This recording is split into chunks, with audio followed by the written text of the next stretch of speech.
गौ बुद्ध निर्जन जंगल में एक पहाड़ी पर बैठे ध्यान कर रहे थे। वहां चारों ओर शांति थी, कहीं कोई शोर नहीं था। ध्यान करने के लिए इससे उपयुक्त स्थान और कहीं नहीं हो सकता, यही सोचकर बुद्ध ने इसे चुना था। अचानक इस नीरवता को एक कोलाहल ने भंग कर दिया। कुछ दुष्चरित्र लोग एक वेश्या को लेकर वहां आमोद प्रमोद के लिए आ धमके। एक क्षण में वातावरण की पवित्रता भंग हो गई और शांति अशांति में बदल गई। उन लोगों ने मदिरापन शुरू कर दिया। इसी बीच वेश्या अवसर पाकर भाग गई। उन दुष्टों ने उसे वस्त्रविहीन कर दिया था। जब मदिरा का नशा थोड़ा उतरा तो वे लोग उसे खोजने निकले। थोड़ी दूर जाने पर उन्हें ध्यानस्थ बुद्ध दिखाई दिए। उन्होंने बुद्ध का ध्यान भंग कर पूछा, क्या तुमने यहां से किसी को जाते देखा? बुद्ध के नहीं कहने पर उन्होंने फिर पूछा, क्या तुमने एक सुंदर स्त्री को यहां से जाते देखा? बुद्ध द्वारा इनकार करने पर उन्होंने निर्लज्जता से पूछा, क्या यहां से एक निर्वस्त्र स्त्री को भागकर जाते देखा? बुद्ध ने शांत भाव से उत्तर दिया, यहां से कोई गया जरूर था, किंतु वह स्त्री थी या पुरुष मेरे लिए यह पहचान करना असंभव है। जब तुम्हारा मन भी वासनाविहीन हो जाएगा तो वह भी स्त्री पुरुष या वस्त्रधारी निर्वस्त्रधारी का भेद करना भूल जाएगा। सभी दुष्ट अपनी भूल जान लज्जित होकर वहां से चले गए। सार यह है कि साधुता विकार रहित और निरपेक्ष दृष्टि से देखती है। वहां प्राणी मात्र में किसी प्रकार के भेद के लिए कोई स्थान नहीं होता। गौतम तम बुद्ध के पिता का नाम शुद्धोधन था। वे कपिलवस्तु के राजा थे। बात उस समय की है जब गौतम बुद्ध का जन्म भी नहीं हुआ था। राजा शुद्धोधन के कोई संतान न थी। इसी कारण संतान प्राप्ति की चाह में वे सदैव विचारमग्न रहते थे। संतान प्राप्ति की चाह में ही उन्होंने 2 विवाह किए थे। राजा शुद्धोधन की बड़ी रानी का नाम महामाया और छोटी का नाम प्रजापति था। धीरे धीरे समय व्यतीत हो रहा था। राजा शुद्धोधन अब अधेड़ अवस्था से वृद्धावस्था की ओर अग्रसर होने लगे थे। देवी देवताओं की पूजा अर्चना और दान पुण्य आदि करने के बाद भी उन्हें संतान का सुख न मिल सका। समय बीतने के साथ साथ राजा की तृष्णा भी बलवती होती जा रही थी।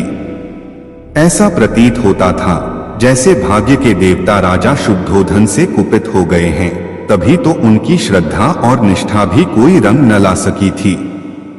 अब राजा की तृष्णा चिंता और गहन चिंता में बदलने लगी थी। राज्य में चारों ओर सुख शांति और समृद्धि थी, किंतु अपना उत्तराधिकारी न होने के कारण यह सब कुछ राजा को निरर्थक ही प्रतीत होता था। निःसंतान होने का दुख राजा शुद्धोधन को ही नहीं, रानी महामाया और रानी प्रजापति को भी था। इस चिंता को दूर करने का उपाय किसी के हाथ में न था, अतः वे सभी मौन थे। एक समय की बात है कि रानी महामाया रात्रिकाल में अपने इष्ट देव का स्मरण कर शैया पर लेट गई। लेटते ही उनकी आंख लग गई और उनकी आंखों के सामने भिन्न भिन्न प्रकार के सुखद स्वप्न चित्र तैरने लगे। स्वप्नों का तांता रात भर लगा रहा। स्वप्न आते रहे और सुखद अनुभूति देकर विस्मृत होते रहे। रात्रि का अंतिम प्रहर चल रहा था। रानी महामाया ने स्वप्न में देखा कि 4 यक्ष, जिनके मुखमंडल तेज से प्रदीप्त थे, उनके निकट आए। यक्षों ने रानी को प्रणाम किया और पुष्प के समान बड़ी कोमलता से उन्हें उठाकर एक ओर को उड़ चले। जिस वायुमंडल से होकर यक्ष रानी को लेकर उड़ रहे थे, उसमें बड़ी मनमोहक सुगंध व्याप्त थी। इस भीनी भीनी सुगंध ने रानी के अंतर्मन को प्रफुल्लित कर दिया। यक्षों ने रानी महामाया को ले जाकर एक सर्वोन्नत पर्वत के शिखर पर बैठा दिया। वहां एक बहुत सुंदर आसन बना हुआ था। इस आसन पर विराजमान होकर रानी को बड़ा आत्मिक सुख मिला। रानी महामाया का तनमन प्रसन्नता से झूम रहा था। इसी बीच स्वर्गलोक में निवास करने वाली सुंदरता की प्रतिमूर्ति अप्सराएं वहां एकाएक प्रकट हुई। अप्सराओं ने करबद्ध हो शीश झुकाकर रानी को प्रणाम किया। देवी एक अप्सरा रानी से बोली, आपके स्नान का समय हो गया है, कृपया स्नान के लिए प्रस्थान कीजिए। रानी कुछ न बोली, उठकर उनके साथ चल दी। अप्सराएं रानी को ले मंगल गीत गाती हुई एक सरोवर के पास पहुंची। सरोवर अत्यंत सुंदर था और उसमें श्वेत कमल पुष्प शोभायमान थे। अप्सराओं ने रानी को ले जाकर सरोवर के मध्य खड़ा कर दिया और मलमल कर स्नान कराने लगी। सरोवर का जल रानी के शरीर पर पड़ते ही उनकी काया कंचन जैसी हो गई। इस दिव्य जल के स्नान से रानी का शरीर भी अप्सराओं के समान ही सुंदर हो गया। रानी महामाया आश्चर्यचकित होकर अपने रूप सौंदर्य को निहार रही थी। दिव्य जल से स्नान करने के बाद उनकी काया अत्यंत कमनीय और सुंदर हो गई थी। शरीर पर पड़ी हुई झुर्रियां भी पूरी तरह मिट चुकी थीं। उन्हें ऐसा लगा था मानो उनका यौवन दिव्य रूपराशि के साथ पुनः लौट आया है। उनका मन मुदित था। स्नान के बाद अप्सराओं ने रानी को अत्यंत सुंदर और बहुमूल्य वस्त्र पहनाए। भिन्न भिन्न प्रकार के आभूषणों से उनका श्रृंगार किया। इसके बाद अप्सराएं रानी को एक श्वेत मरमरी महल में ले गईं। विभिन्न प्रकार से उनका स्वागत सत्कार किया गया। एक अप्सरा अपने हाथों में दिव्य सामग्री से भरा थाल लेकर प्रकट हुई। उस खाद्य सामग्री से स्वादिष्ट सुगंध उठ रही थी। उसने खाद्य सामग्री रानी के सामने प्रस्तुत की। जब रानी ने उसका स्वाद चखा तो उनका तनमन आह्लादित हो उठा। दिव्य खाद्य सामग्री खिलाने के बाद अप्सराएं रानी महामाया को महल के एक दूसरे कक्ष में ले गई। उस कक्ष में एक पुष्पसेज सजी हुई थी। अप्सराओं के आग्रह पर रानी पुष्य सज्जित सेज पर विश्राम करने लगी।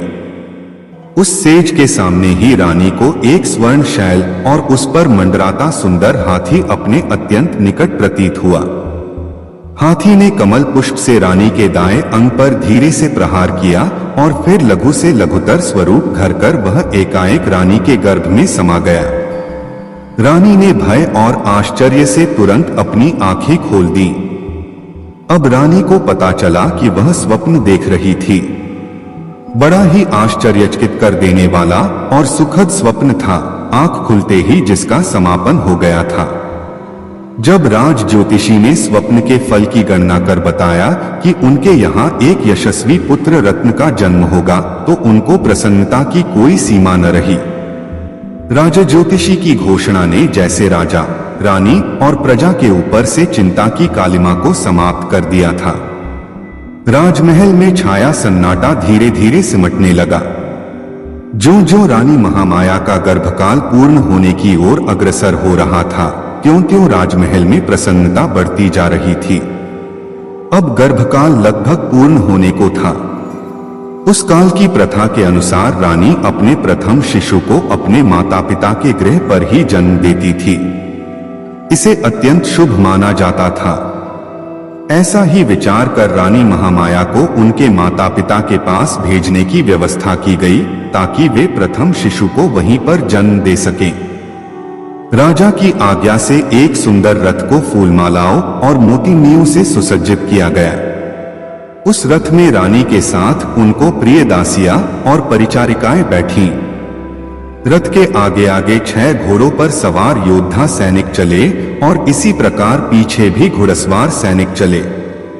धीरे धीरे रानी का यह काफिला आगे बढ़ा जा रहा था कि लुम्बिनी वन के निकट रानी को तीव्र प्रसव पीड़ा होने लगी। परिचारिकाओं के कहने पर रथ को लुम्बिनी वन में ही एक उचित स्थान देखकर रोक दिया गया। वैशाख मास की पूर्णिमा थी। गगन पर पूर्ण चंद्र जगमगा रहा था। लुम्बिनी वन का कोना कोना जैसे पूर्णिमा की शीतल चांदनी में अपनी मधुरिमा के साथ शोभायमान हो रहा था।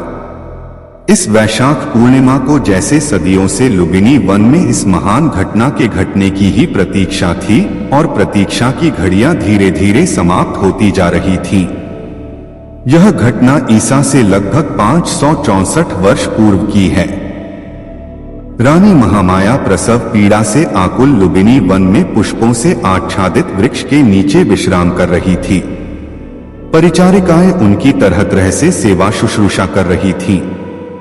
प्रकृति द्वारा निर्धारित शुभ घड़ी और शुभ पलों में रानी महामाया ने एक सुंदर स्वस्थ शिशु को जन्म दिया। शिशु के जन्म की शुभ सूचना अविलंब कपिलवस्तु भेज दी गई। कपिलवस्तु में राजा शुद्धोधन और रानी प्रजापति के हर्ष की सीमा न थी। पूरा राजमहल विभिन्न प्रकार के मोतियों, मणिक्यों और दीपमालाओं से सज्जित किया गया। राजा शुद्धोधन और रानी प्रजापति ने पुत्र प्राप्ति से प्रसन्न होकर निर्धनों और ब्राह्मणों को खुले हाथों से दान देना प्रारंभ कर दिया। राजा ने अपनी प्रिय पत्नी महामाया और नवजात शिशु को लुबिनी वन से कपिलवस्तु बुला लिया था। राजमहल में उनका बड़े हर्ष के साथ स्वागत किया गया। एक दिन असित ऋषि दरबार में पधारे। राजा शुद्धोधन ने ऋषि का यथायोग्य स्वागत सत्कार किया और नवजात शिशु को आशीर्वाद देने का आग्रह किया। राजन असित ऋषि बोले, आपके पुत्र का भविष्य बड़ा उज्जवल प्रतीत होता है। आपकी कृपा का फल है। ऋषिदेव, राजा शुद्धोधन सिर झुकाकर, यह लाइफ कोट्स हिंदी में आपको अंदर से मजबूत बनाएंगे, चाहे कितने मुश्किल हालात हो आपको हिम्मत देंगे। यह जिंदगी पर सुविचार हिंदी में। अगर आप जिंदगी में कुछ करना चाहते हो तो यह लाइफ कोट्स हिंदी में आपको आपकी मंजिल तक पहुंचाएंगे, आपकी हर मुश्किल को चकनाचूर कर देंगे। यह लाइफ आपका प्रेरक बाबू। अंदाजे से न नापिए किसी इंसान की हस्ती। ठहरे हुए दरिया अक्सर गहरे हुआ करते हैं।